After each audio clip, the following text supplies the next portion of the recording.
அனைவருக்கும் வணக்கம். இன்று நாம் வாசிக்க இருப்பது நினைவு அலைகள். நெத்து சுந்தரவடிவேலு அவர்கள் எழுதிய சுயசரிதை நூல் அத்தியாயம் 32 தொடர்ச்சி. பித்தன் வட்டத்தை சேர்ந்த நாங்கள் இளந்துறவிகள் என்றோ, தூக்கு மேடைக்கு செல்ல துடிக்கும் பகவத் சிங்குகள் என்றோ, வெள்ளை கைதிகளை நடத்தும் முறை வேறு, இந்திய கைதிகளை நடத்தும் முறை வேறு என்னும் இனவேற்றுமை முறையை எதிர்த்து பட்டினி கிடந்த யதீந்திரதாசுகள் என்றோ தவறாக மதிப்பிட்டு விடாதீர்கள். நாங்கள் முற்போக்கு கருத்துடைய உண்மையான இளைஞர்கள். உள்ளத்தில் பட்டதை பட்டபடியே எழுதியவர்கள், பேசியவர்கள், சமயம் வாய்த்தபோது செயல்படுத்தியவர்கள்.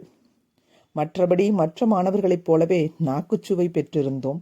எந்த ஹோட்டலில் என்ன பலகாரம் தனிச்சிறப்புடையது, அது என்றென்றைக்கு கிடைக்கும் என்பது தெரியும். பல வேளை சிற்றுண்டி தின்பதில் ஒரு கை பார்த்திருக்கிறோம். இரும்பு வாராவதியிலிருந்து சாந்தோமுனை வரை மாலைதோறும் உலாவி வருவது எங்கள் பொழுதுபோக்கு.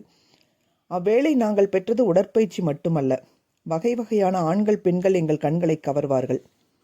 அன்றைய சென்னை கடற்கரையில் இப்போதுள்ள கார் நெரிசல் இல்லை. இருப்பினும் ஒரு முனையிலிருந்து மற்றொரு முனை வரை நீளத்தில் கார்கள் நிற்கும். இடையிடையே கோச் வண்டிகள் இடம் பிடித்துக் கொள்ளும். பெரிய மனிதர்களுடைய கார்களின் எண்களை நினைவில் வைத்திருப்பதில் எங்களுக்குள் போட்டி ஏற்படும்.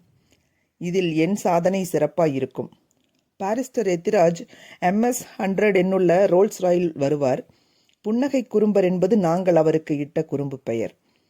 அவரை கடற்கரையில் காணாது நாங்கள் விடுதி திரும்புவது அரிது. அவரை காண்பதில் எங்களுக்கு பூரிப்பு. தமிழர் சிறந்த வழக்கறிஞராக இருப்பதில் பூரிப்பு. எழுப்பும் மொழியிலிருந்து இன்ன கார் வருகிறது என்று சொல்வதில் போட்டி இருக்கும்.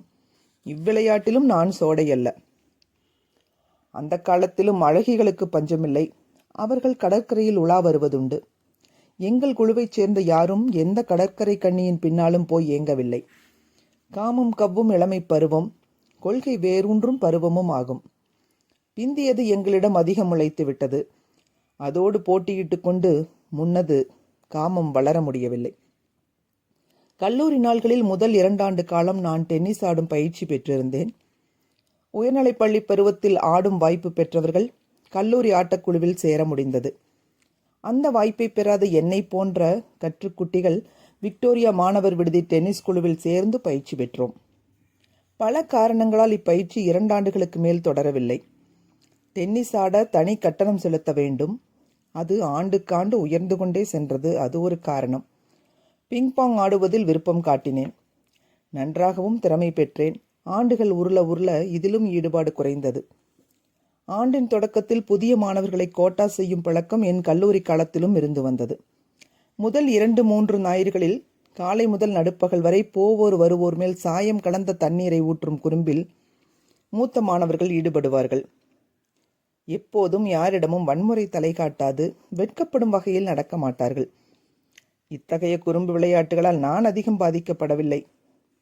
ஏன், விடுதியில் இருந்த 3-4 பொடியன்களில் நான் ஒருவன். வலிய மாணவர்கள் தங்களை ஒத்த வலிமையுடையவர்களிடமே அதிகம் குறும்பு காட்டுவார்கள். மெலியோரை பாதிப்பது கோழைத்தனம், பாதுகாப்பது ஆண்மை என்ற கருத்தோடு அக்கால மூத்த மாணவர்கள் இயங்கினார்கள். தொடர்வோம். அலைகள் ஓய்வதில்லை.